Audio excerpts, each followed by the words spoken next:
Hi friends, welcome back to our channel. ഇന്ന് നമ്മൾ നോക്കുന്നത് 5th സ്റ്റാൻഡേർഡിലെ സാമൂഹ്യശാസ്ത്രം ആനുവൽ എക്സാമിൻ്റെ ഒരു മോഡൽ ക്വസ്റ്റ്യൻ പേപ്പറാണ്. ഓക്കെ, നമുക്ക് പ്രവർത്തനം 1 എന്താണെന്ന് നോക്കിയാലോ കൂട്ടുകാരെ. അപ്പോൾ ഇതുപോലൊരു ക്വസ്റ്റ്യൻ പേപ്പർ തന്നെയായിരിക്കും നിങ്ങൾക്ക് ഇപ്രാവശ്യവും എക്സാമിന് വരിക. ഇത് കഴിഞ്ഞ പ്രാവശ്യം വന്ന എക്സാമിൻ്റെ ക്വസ്റ്റ്യൻ പേപ്പറാണ്. അപ്പോൾ പുതിയ പാറ്റേൺ അനുസരിച്ചുള്ള ക്വസ്റ്റ്യൻസ് ആണ് ഇതിൽ നൽകിയിട്ടുള്ളത്. ഓക്കെ, നമുക്ക് പ്രവർത്തനം 1 നോക്കാം. ഒന്നാമത് എന്താണ്, കുറേ ചിത്രങ്ങൾ കാണാനുള്ള. എന്തിൻ്റെ ചിത്രമാണിത്? കുറേ തൊഴിലുകളാണല്ലേ. തൊഴിലിൻ്റെ ചിത്രങ്ങളാണ് നമുക്കിവിടെ നൽകിയിട്ടുള്ളത്. ഇനി വിവിധ തരം തൊഴിലുകൾ നിരീക്ഷിക്കൂ.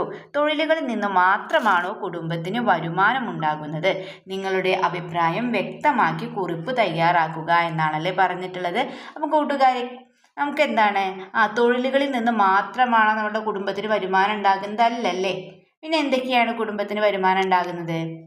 നമുക്കറിയാം, ബാങ്ക് നിക്ഷേപം, ഓഹരി നിക്ഷേപം, അതുപോലെ തന്നെ എന്താണ്, ആസ്തികൾ, കൃഷി, കമ്മീഷൻ, ലാഭം തുടങ്ങിയവ. ഇതൊക്കെ നമുക്ക് എന്തുണ്ടാവുന്നുണ്ട്? ബാങ്ക് നിക്ഷേപം, ഓഹരി നിക്ഷേപം, ആസ്തികൾ, കൃഷി, കമ്മീഷൻ, ലാഭം തുടങ്ങിയവയിൽ നിന്നൊക്കെ നമുക്ക് എന്ത് കിട്ടുന്നുണ്ട്? വരുമാനം കിട്ടുന്നുണ്ട് അല്ലേ.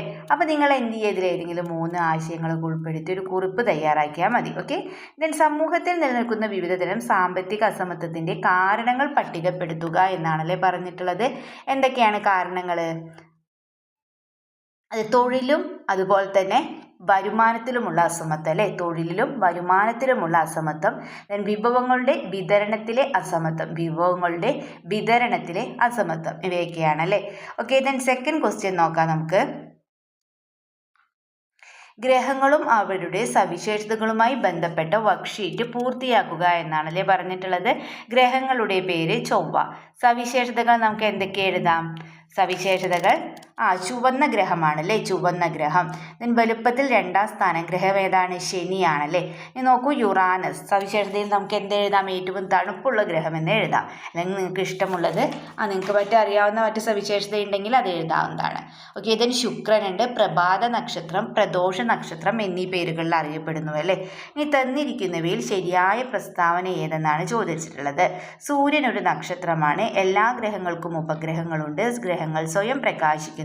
എല്ലാ ഗ്രഹങ്ങളും പടിഞ്ഞാറ് നിന്ന് കിഴക്കോട്ട് ഭ്രമണം ചെയ്യുന്നു.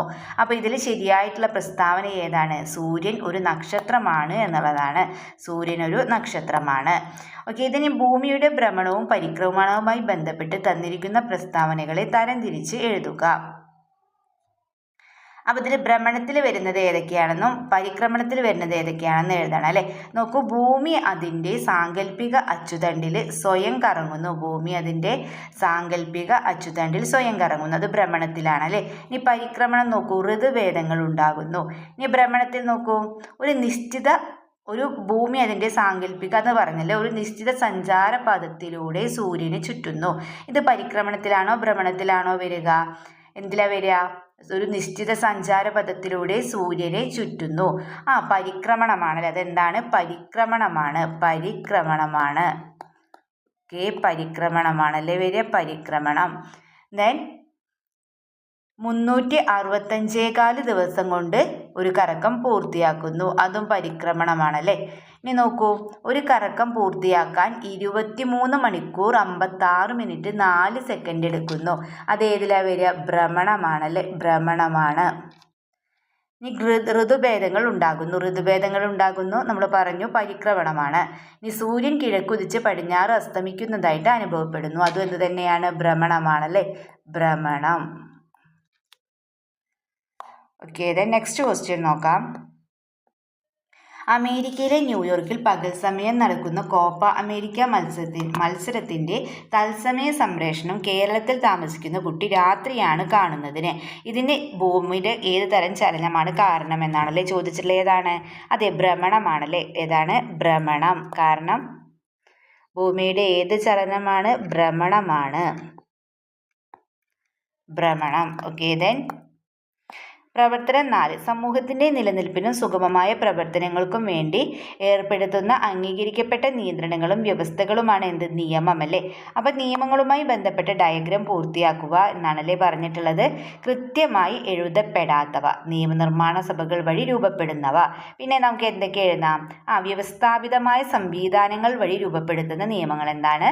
വ്യവസ്ഥാപിതമായ സംവിധാനങ്ങൾ വഴി രൂപപ്പെടുത്തുന്ന നിയമങ്ങൾ. അതുപോലെ സാമൂഹിക വഴക്കങ്ങളിൽ കൂടി രൂപപ്പെടുത്തുന്ന നിയമങ്ങൾ. അപ്പോൾ ഇതിൽ വരിക എന്താണ്? സാമൂഹിക വഴക്കങ്ങളിൽ കൂടി കൃത്യമായി എഴുതപ്പെടാത്തവ സാമൂഹിക വഴക്കങ്ങളിൽ കൂടി രൂപപ്പെടുത്തുന്ന നിയമങ്ങൾ. നിയമനിർമ്മാണ സഭകൾ വഴി രൂപപ്പെടുന്നവ വ്യവസ്ഥാപിതമായ സംവിധാനങ്ങൾ വഴി രൂപപ്പെടുത്തുന്ന നിയമങ്ങൾ. ഇനി നോക്കൂ, സ്കൂളിൻ്റെ സുഗമമായ പ്രവർത്തനത്തിന് കുട്ടികൾ പാലിക്കേണ്ട ഏതെങ്കിലും 2 വ്യവസ്ഥകൾ അഥവാ നിർദ്ദേശങ്ങൾ എഴുതുക എന്നാണല്ലേ പറഞ്ഞിട്ടുള്ളത്. നമുക്ക് എന്തൊക്കെ എഴുതാം? സ്കൂളിൻ്റെ സുഗമമായ പ്രവർത്തനത്തിന് കുട്ടികൾ പാലിക്കേണ്ട ഏതെങ്കിലും 2 വ്യവസ്ഥകൾ നിങ്ങൾക്ക് എഴുതാവുന്നതാണ്. ഇനി കുട്ടികളുടെ അവകാശവുമായി ബന്ധപ്പെട്ട നിയമം ഏത്? ബാലാവകാശ നിയമം, ഗതാഗത നിയമം, വിവരാവകാശ നിയമം, നീർത്തട സംരക്ഷണ നിയമം. ഏതായിരിക്കും? അതെ, ബാലാവകാശ നിയമം അല്ലേ. ഓക്കെ, നെക്സ്റ്റ് ക്വസ്റ്റ്യൻ നോക്കാം. പ്രവർത്തനം 5. ഭക്ഷണം എല്ലാ മനുഷ്യരുടെയും അവകാശമാണ്. ഒരു നേരത്തെ ഭക്ഷണം പോലും കിട്ടാത്ത ആയിരങ്ങൾ ലോകത്തിൻ്റെ പല ഭാഗങ്ങളിലുമുണ്ട്. ലോക ഭക്ഷ്യദിനമായിട്ട് ആചരിക്കുന്നത് എന്നാണെന്നാണല്ലേ ചോദിച്ചത്. നമുക്ക് എല്ലാവർക്കും അറിയാം എന്നാണ്. ഒക്ടോബർ 16 ആണല്ലേ. ഇനി നോക്കൂ, ദാരിദ്ര്യവും പട്ടിണിയും ഉണ്ടാകാനുള്ള കാരണങ്ങൾ കണ്ടെത്തി കുറിപ്പ് തയ്യാറാക്കുക എന്നാണ് പറഞ്ഞിട്ടുള്ളത്. എന്തൊക്കെയാണ് ദാരിദ്ര്യവും പട്ടിണിയും ഉണ്ടാകാനുള്ള പ്രധാന കാരണങ്ങൾ എന്ന് പറയുന്നത്? അതെ, കാലാവസ്ഥയിൽ ഉണ്ടാകുന്ന മാറ്റങ്ങൾ. പിന്നെയോ യുദ്ധം, തൊഴിലില്ലായ്മ അല്ലേ. സമ്പത്തിൻ്റെ വിതരണത്തിലുള്ള അസമത്വം. എന്തൊക്കെയാണ്?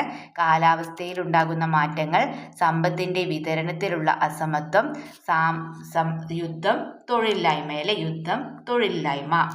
ഇനി ലോക ഭക്ഷ്യദിനവുമായി ബന്ധപ്പെട്ട് സ്കൂളിൽ നടത്തുന്ന റാലിക്ക് ആവശ്യമായ പ്ലക്കാർഡുകൾ തയ്യാറാക്കുക എന്ന് പറഞ്ഞിട്ടുണ്ടല്ലേ. പ്ലക്കാർഡിൽ നമുക്ക് എന്തൊക്കെ എഴുതാം? ഭക്ഷണം അമൂല്യമാണ്, അത് പാഴാക്കരുത് എന്ന് എഴുതാം അല്ലേ. അതുപോലെ കരുതലോടെ ഉപയോഗിക്കണം, ഭക്ഷണവും ആരോഗ്യവും തമ്മിലുള്ള ബന്ധം, പോഷക സമൃദ്ധമായ ഭക്ഷണത്തിൻ്റെ പ്രാധാന്യം മുതലായ ആശയങ്ങൾ ഉൾപ്പെടുത്തി നിങ്ങൾക്ക് എന്ത് ചെയ്യാവുന്നതാണ്? പ്ലക്കാർഡ് നിർമ്മിക്കാവുന്നതാണ്. ഓക്കെ, നെക്സ്റ്റ് ക്വസ്റ്റ്യൻ നോക്കാം നമുക്ക്.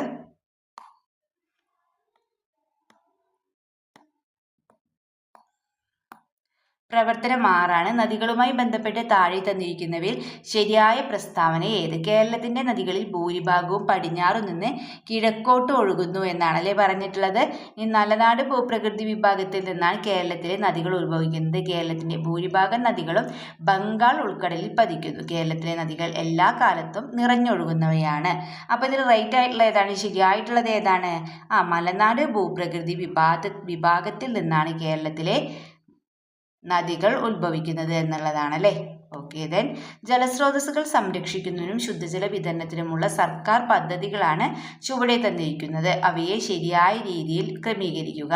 ഇനി ഞാൻ ഒഴുകട്ടെ, തെളിനീരൊഴുകുന്ന നവകേരളം, ജൽജീവൻ മിഷൻ, കേന്ദ്ര സർക്കാർ, ഹരിത കേരള മിഷൻ, തദ്ദേശ സ്വയംഭരണ വകുപ്പ്. അപ്പോൾ ഇനി ഞാൻ ഒഴുകട്ടെ ഏതാണ്? ഹരിത കേരള മിഷൻ ആണല്ലേ.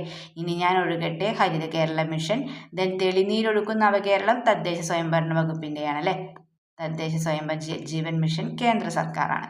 ഇനി ജലസ്രോതസ്സുകളുടെ മലിനീകരണം തടയുന്നതിനുള്ള ഏതെങ്കിലും ഒരു നിർദ്ദേശം ഒന്ന് എഴുതിയാൽ മതി. എന്ത് നമുക്ക് എഴുതാം? പ്ലാസ്റ്റിക് മാലിന്യങ്ങൾ നിക്ഷേപിക്കാതിരിക്കുക, അതുപോലെ ജലസ്രോതസ്സുകളിലെ അശാസ്ത്രീയമായ മത്സ്യബന്ധനം ഒഴിവാക്കുക, ജലസ്രോതസ്സുകളിലേക്ക് മലിനജലം ഒഴുക്കിവിടാതിരിക്കുക. അങ്ങനെ ഏതെങ്കിലും ഒന്ന് നിങ്ങൾ എഴുതുക. ഓക്കെ, പ്രവർത്തനം 7. സുരക്ഷിതമായ ബാല്യം ഓരോ കുട്ടിയുടെയും അവകാശമാണ്.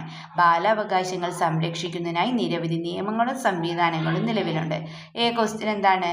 കുട്ടികളുടെ അവകാശങ്ങളെ സംബന്ധിച്ച് ക്ലാസ്സിൽ ഒരു ചുമർപത്രിക തയ്യാറാക്കുന്നതിന് ആവശ്യമായ പ്രധാന ആശയങ്ങൾ കണ്ടെത്തുക എന്നാണല്ലേ പറഞ്ഞിട്ടുള്ളത്. കുട്ടികളുടെ അവകാശങ്ങളും സംരക്ഷണവുമായി ബന്ധപ്പെട്ട ആശയങ്ങളാണ് നിങ്ങളിവിടെ എഴുതേണ്ടതല്ലേ. ഓക്കെ, ബാലവേല ദിനമായി ആചരിക്കുന്നത് എന്നെന്ന് ചോദിച്ചിട്ടുണ്ട്. എന്നാണ്? ജൂൺ 12 ആണല്ലേ. ജൂൺ 12 ബാലവേല ദിനമായിട്ട് ആചരിക്കുന്നത് എന്നാണ്? ജൂൺ 12 ആണ്.